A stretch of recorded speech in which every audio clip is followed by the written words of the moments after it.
కేంద్ర ప్రభుత్వం ప్రవేశపెట్టినటువంటి బడ్జెట్ వికసిత భారత్ లక్ష్య సాధన దిశగా ఆర్థిక వ్యవస్థలో వృద్ధిని అభివృద్ధి రేటును శీఘ్రతరం చేయడానికి దోహదపడే అంశాలు ఎక్కువగా చోటు చేసుకోవడం గమనార్హం. ముఖ్యంగా దేశ జనాభాలో వ్యవసాయ రంగంపై ఎక్కువ ఆధారపడి జీవిస్తున్నారు కాబట్టి వ్యవసాయ రంగంలో ధన్ యోజన పథకాన్ని కొత్తగా ప్రవేశపెట్టి 100 జిల్లాలలో దీన్ని విస్తరింపజేసేటువంటి కార్యాచరణ ఏదైతే తీసుకున్నారో అది రైతాంగ సంక్షేమానికి దోహదపడేటువంటి చర్య అని చెప్పవచ్చును. ఉద్యానవనాల పెంపకం, పశుగణాభివృద్ధి, చేపల పెంపకం ఇవన్నీ కూడా గ్రామీణ ఆర్థిక వ్యవస్థ పరిపుష్టికి దోహదపడేటువంటి చర్యలుగా చెప్పుకోవచ్చు.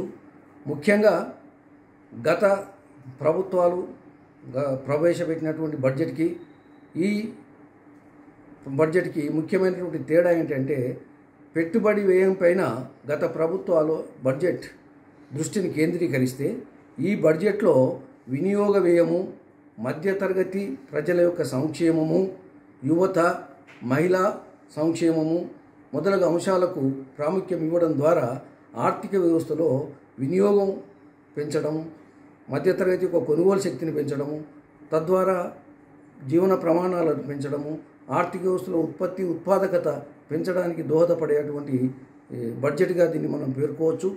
ముఖ్యంగా అవస్థాపన సౌకర్యాలు, మౌలిక సదుపాయాలను కల్పించడంలో ఈ బడ్జెట్కు పెద్దపీట వేయడం జరిగింది. పాఠశాలల్లో బ్రాడ్బ్యాండ్ కనెక్షన్ ఇవ్వడం ద్వారా నూతన సాంకేతిక పరిజ్ఞానాన్ని విద్యారంగానికి చేరువ చేయడంలో ఈ బడ్జెట్లో ముఖ్యమైనటువంటి నిర్ణయాలు తీసుకోవడం జరిగింది. మహిళా సాధికారిత కొరకి ఎస్సీ ఎస్టీ వర్గాలకు చెందినటువంటి మహిళల యొక్క ఆర్థిక స్థితిగతుల్ని మెరుగుపరచడం కొరకు గాను 2 కోట్ల రూపాయల రుణంతో కూడుకున్నటువంటి ప్రత్యేక పథకాన్ని ఏర్పాటు చేయడం వల్ల వారి యొక్క దారిద్ర్యపు రేఖ కింద జీవించేటువంటి మహిళల యొక్క శాతం తగ్గడమే కాకుండా ఆత్మనిర్భరత, ఆత్మవిశ్వాసం, అభివృద్ధి చెందుతామనేటువంటి విశ్వాసాన్ని పాదుకొల్పడానికి ఈ బడ్జెట్ ముఖ్యమైనటువంటి నిర్ణయాలు తీసుకోవడం జరిగింది. ఇంకా మనం చెప్పినట్టుంటే ఈ బడ్జెట్లో ముఖ్యంగా మర్చిపోయినటువంటి విషయాలు కొన్ని ఉన్నాయి. ఎలక్ట్రిసిటీ ప్రొడక్షన్, విద్యుత్ శక్తి యొక్క ఉత్పత్తిని ఏ విధంగా పెంచుదాం, ప్రస్తుతం ఉన్నటువంటి విద్యుత్ శక్తి ఉత్పత్తికి ప్రత్యామ్నాయమైనటువంటి సోలార్ విద్యుత్ ఉత్పత్తి పైన దృష్టి సారించవలసినటువంటి అవసరం ఉంది. ఎందుకంటే ఎనర్జీ సెక్టార్ అనేది ఈనాడు రవాణా రంగానికి, మార్కెటింగ్ రంగానికి అన్నిటికీ కూడా ఇది ప్రాథమిక సౌకర్యం కాబట్టి ఈ అంశాల పట్ల త్వరలోనే కేంద్ర ప్రభుత్వం నిర్ణయం తీసుకుంటుందని ఆశిస్తున్నాను.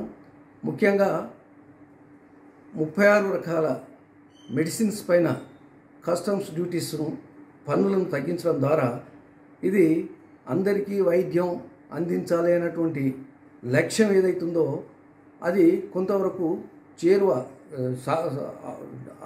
ఆ లక్ష్యం ఏదైతే ఉందో అది చేరువయ్యే అవకాశం ఉంది. ధరలు తగ్గుతాయి, మందుల ధరలు. కాబట్టి ఇలాంటి కొన్ని నిర్ణయాలు ప్రభుత్వం ఈ బడ్జెట్లో ప్రతిపాదించడం అనేది ఆరోగ్య భారత్, అభివృద్ధి భారత్, యువశక్తిని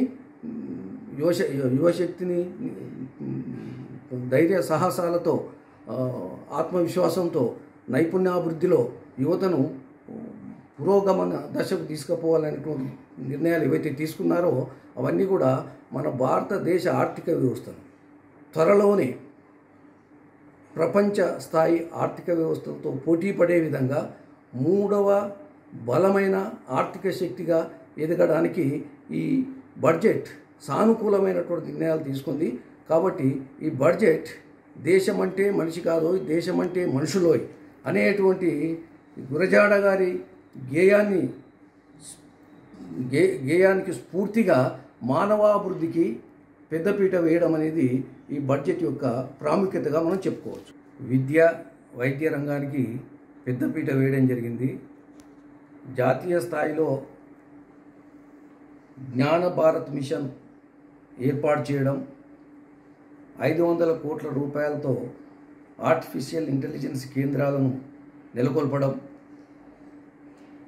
బ్రాడ్బ్యాండ్ సౌకర్యాన్ని స్కూళ్లకు వర్తింపజేయడం, ఆర్టిఫిషియల్ ఇంటెలిజెన్స్ ద్వారా పరిశోధన, పరికల్పన, పరివ్యాప్తి కొరకు సాంకేతిక విజ్ఞానాన్ని విద్యార్థులకు అందుబాటులోకి తీసుకురావడానికి ఇందులో తీసుకున్నటువంటి చర్యలు విజ్ఞాన వికాసానికి తోడ్పడే విధంగా ఉన్నాయని మనం చెప్పుకోవచ్చు. ముఖ్యంగా మహిళల యొక్క సాధికారిత కొరకు బేటీ బచావో, బేటీ పడావో, బేటీ బచావో అనేది ఏదైతే ఉందో దానికి ఎక్కువ ప్రాముఖ్యం ఇచ్చారు.